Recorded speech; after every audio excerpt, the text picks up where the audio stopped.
La Coupe du Monde des clubs a laissé un message très clair. Xavi Alonso n'aura pas droit des vacances. Pas cette fois. Parce qu'il y a trop de problèmes à résoudre et beaucoup trop peu de temps pour le faire. Le match face au PSG a été un électrochoc. Un tournant. Une rencontre qui a mis à nu toutes les failles dissimulées depuis des mois dans ce Real Madrid. Aujourd'hui, on est confronté à une vérité brutale. Soit Xavi Alonso impose son autorité dans ce vestiaire, soit ce vestiaire le broiera. Madrid est à la veille d'une tempête, et seul un capitaine solide pourra garder le navire à flot. En face, le PSG ressemblait à une machine de guerre. Luis Enrique a fait ce que beaucoup pensaient impossible. Il a mis l'ego de côté. Et désormais, ce PSG-là, collectif, discipliné, puissant, est peut-être le club le plus fort du monde. Ce n'était pas juste une défaite pour Madrid.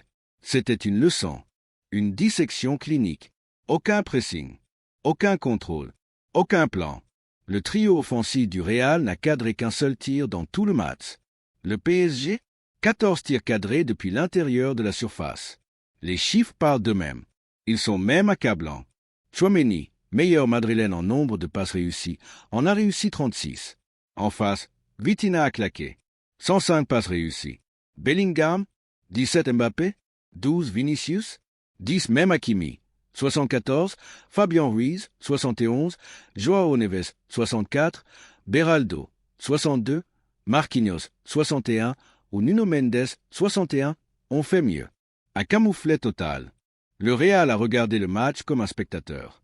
À la 30e minute, le PSG avait 80% de possession. Au coup de sifflet final, encore 68%. En tout, Paris a réussi 604 passes, Madrid seulement 306. Une domination indiscutable, presque humiliante, à tel point que les moqueries sur une Inter-Miami européenne commencent à fleurir, et elles font mal. Car ce jour-là, le Real n'était qu'un pantin. Pas de pressing, pas de bloc structuré, pas de plan B, juste une équipe balayée. Et pourtant, ce tournoi n'a pas été un échec total. Xavi Alonso est arrivé en plein chaos, et malgré tout, il a réussi à apporter quelques bris de clarté. Il s'est adapté vite, très vite. Il a repositionné Arda Güler plus bas, transformé Valverde en couteau suisse, relancé Fran Garcia, révélé un digne Luisen impressionnant de personnalité. Et surtout, il a mis en lumière le joyau Gonzalo Garcia, qui continue de briller au milieu des décombres. Gonzalo Garcia, meilleur buteur du tournoi avec 4 buts. Voilà l'un des rares rayons de soleil dans cet orage madrilène. Des signes encourageants, oui. Mais ne nous mentons pas, la débâcle contre le PSG reste aussi une responsabilité directe de Xavi Alonso. Car le cœur du problème n'est pas uniquement tactique. Il n'est pas uniquement physique non plus. Il porte des noms. 2 noms. Vinicius Junior et Kylian Mbappé. Dans cette demi-finale cauchemardesque, les 2 stars ont été alignés à de nouvelles positions. Vinicius dans l'axe, Mbappé sur l'aile gauche, Gonzalo sur la droite pour compléter le trio. Mais rien n'a fonctionné. L'absence de Trent Alexander-Arnold a déclenché un véritable effet domino. Valverde a été déplacé arrière droit. Bellingham a reculé d'un cran. Gonzalo a dû évoluer hors de sa zone préférentielle. Et devant, c'était le chaos total. Mbappé et Vinicius se gênaient, se marchaient dessus. Aucun repère, aucune complémentarité. Et cette question qui hante tout Madrid, Mbappé aurait-il débuté si Trent avait été en forme? Parce qu'on va être franc, Kylian n'était pas prêt pour un match de cette intensité. Et Vinicius non plus, visiblement. Alors, qu'a-t-on vu de ces 2 monstres du football mondial? Un seul tir cadré combiné. 2 petits dribbles réussis.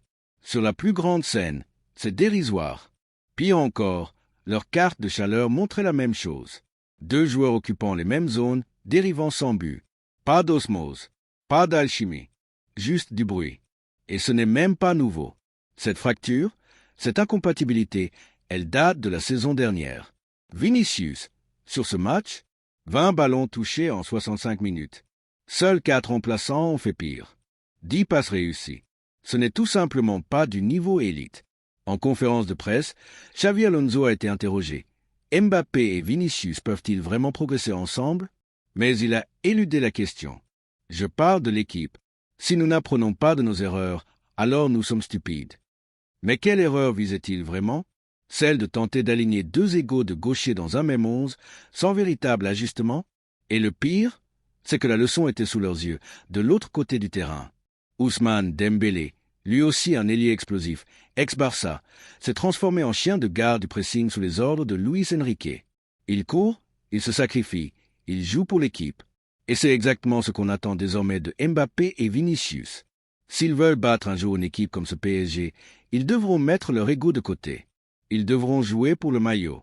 Le message a été renforcé par José Félix Diaz, le journaliste principal de Marca, dans un article sobrement intitulé « Le Real Madrid a un objectif clair, mettre fin à la guerre des égos ». Il y affirme que les dirigeants du club sont pleinement conscients des tensions autour de Vinicius. Et c'est précisément pour ça que la prolongation de contrat, qui semblait actée, est aujourd'hui suspendue.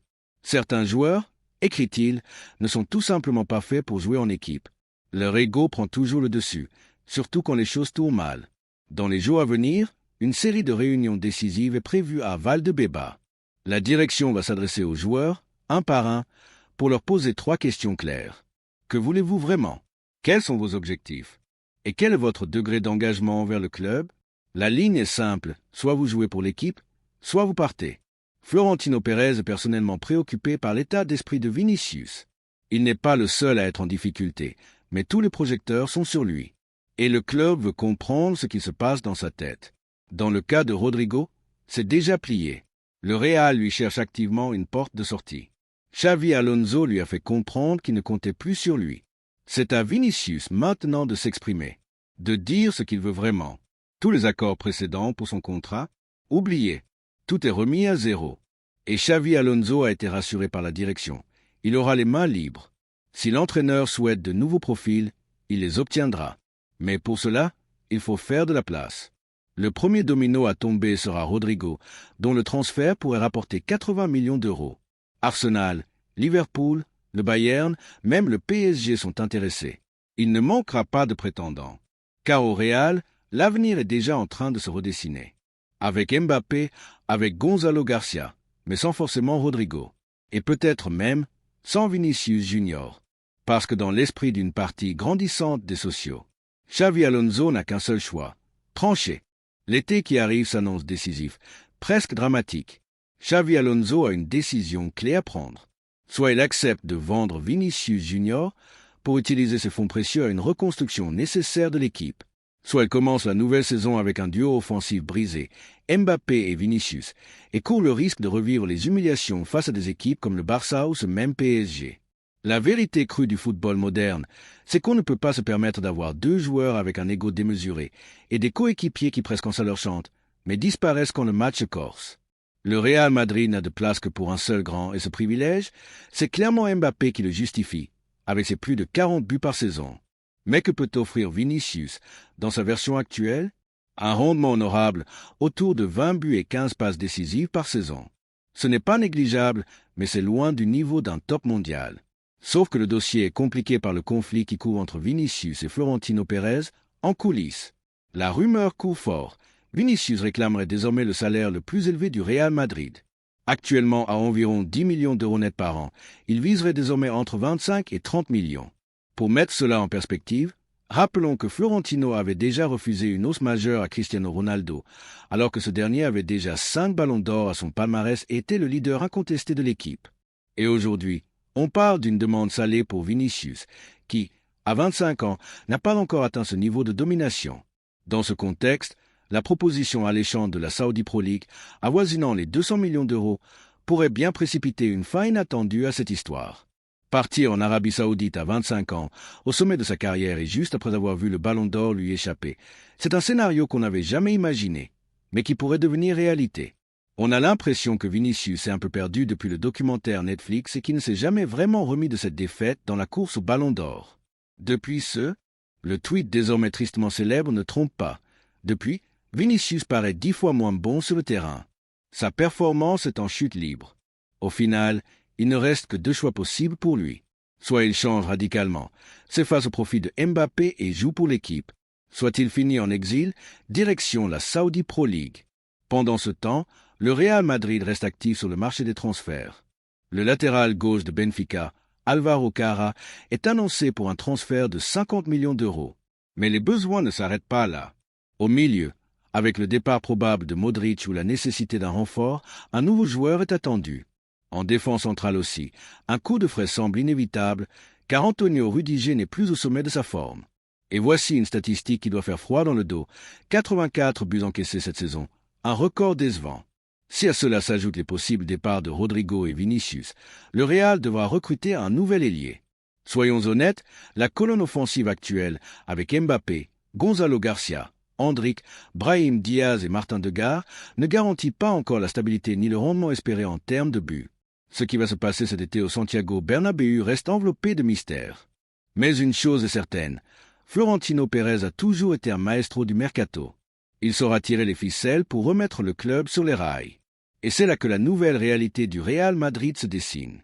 Le trio qui devait incarner la nouvelle ère, Vinicius, Mbappé, Rodrigo, ressemble aujourd'hui plutôt à la source des dysfonctionnements, à la raison pour laquelle l'équipe pourrait exploser. Ce problème est urgent. Il doit être réglé immédiatement. Des adieux douloureux s'annoncent. C'était le dernier match de la saison.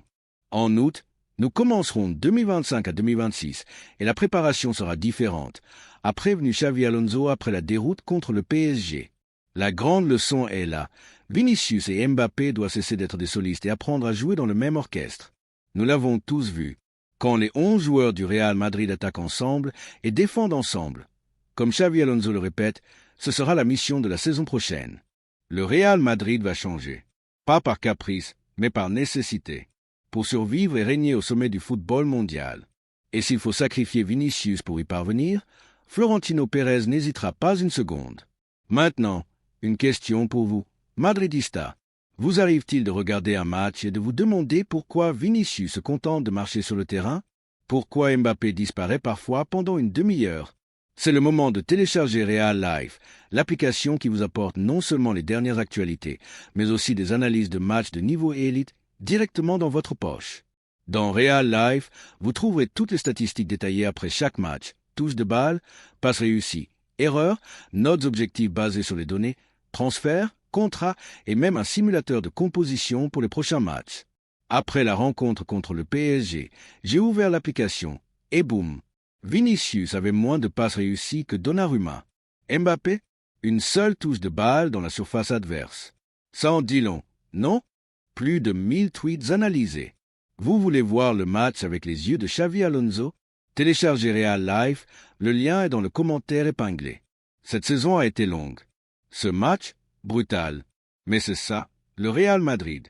On tombe, oui, mais on se relève toujours là où tout le monde nous croit fini. Maintenant, l'heure est venue d'évoluer. Et peut-être de dire adieu à certains de nos joueurs préférés. Mais souvenez-vous, pour atteindre la grandeur, des sacrifices sont inévitables. Alors dites-moi, êtes-vous dans l'équipe Vinicius, fidèle à l'ancienne alchimie?